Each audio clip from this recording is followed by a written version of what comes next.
Alamin po natin ang follow-up report ni RH29 Boy Gonzales tungkol po sa krimen na ito.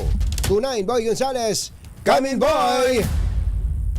Anthony, Jerry, isa sa ilalim sa inquest proceeding ngayong araw ang tatlong estudyante na umano'y humalay sa 16 na taong gulang na schoolmate sa lungsod ng Manila. Ang tatlo ay pawang mga grade 12 students ay na-aresto sa isang follow-up operation ng mga tauhan ni Police Lieutenant Colonel Mike Gomez ng Baseco Police Station.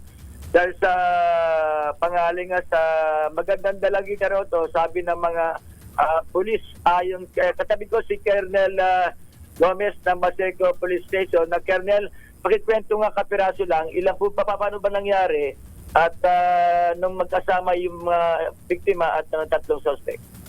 Unang-una, magandang umaga po, Kuya Jerry, Kuya Tunying, sa inyo. Good morning po, good morning po. Morning po. Programa po. Opo. Kuya, Kuya Jerry, Kuya Tunying, bali itong kasing bata, nakipag-konekudo sa mga suspect kung saan hindi nagpaalam tong bata, tumakas. Noong April 5 at around mga 11 o'clock. Mm-hmm. So nag-inuman sila sa bahay nung isang suspect hanggang sa nalasing ho siya at nakatulog. Nung siya ay natutulog, nagulat ho siya at may humahalik ho sa kanya at tinawakan ng kanyang mga kamay at tinatakpan ng kanyang bibig kung saan halinila nung napagsamantalaan po itong minor victim mo natin. Pinangyarihan po ay bahay nung isa sa mga suspect? Yes po. Opo. Pinangyarihan po. At pagkatapos po noon, nakatulog po sila. Nagising po itong ating minor victim at nagpunta po sa kanyang kaibigan. Ngunit, yung kanyang kaibigan, alam mo na hinahanap po sa kanya ng magulang niya at kung saan nagsumbong ho itong bata sa kanyang magulang sa nangyari sa kanya. At agaran ho tayo nagkandak ng follow-up operation at nakuha ho natin yung mga suspect upang mabigyan ng hustisya itong bata. Ilan taon po itong mga suspect, Colonel? Dalawa pong 18 years old at isa pong 19 years old. Magka-schoolmate po sila. At the same school. At itong bata ko kasi, sinabihan na pala ng magulang na wag daw lalabas. Ayun na nga, 16 anyos. So hindi na minor? Tama ba? Hindi na ba may tuturing na minor yung mga suspect? 18 po, opo, hindi na po. Pero itong ating biktima, 16 years old po. Yung biktima ang minor, ano? Opo. Nasaan po ngayon yung tatlo? At, ano po? Nasaan na po ngayon yung tatlo? Nasa atin na pong kustudiya at i-question sila mamaya po. Po ba? Nagsiamin po ba yan, Colonel? Hindi na po natin sila inimbestigahan na tanungin pa kung ano yung ginawa nilang kasalanan sapagkat may mababiolate po tayo. Ngunit sa revelation ng bata at sa atin ng medical legal findings po, kumpirma doon na napakailaman itong ating minor victim. Siguro kayo makipag-usap sa kausapin nyo yung mga kabataan, especially yung mga kababaihan, Colonel. Baka meron po kayong payo sa kanila?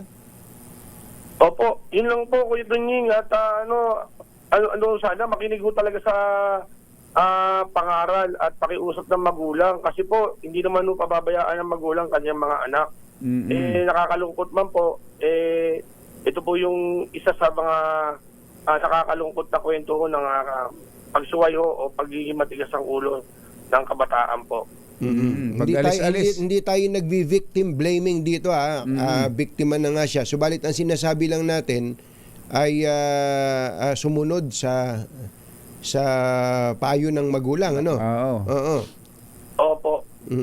Kumbaga, sana pagka pinangaralan tayo ng magulang, sumunod lang po. Ganun lang po sana para naiwasan lang po.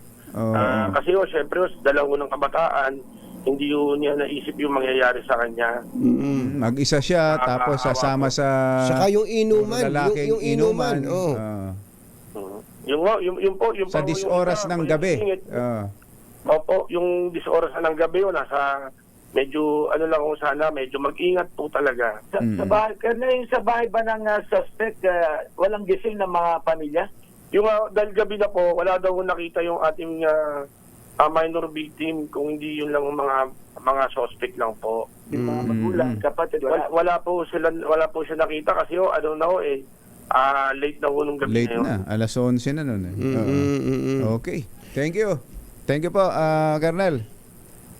Salamat po Thank you. kuya, sa inyo po pagbibigay ng oportunidad. Salamat po. Si Lieutenant Colonel Mike Gomez, ang hepe po ng Baseco Police Station. Dito si Boy Gonzales para sa DCRS, una sa Pilipinas, una sa Pilipinas.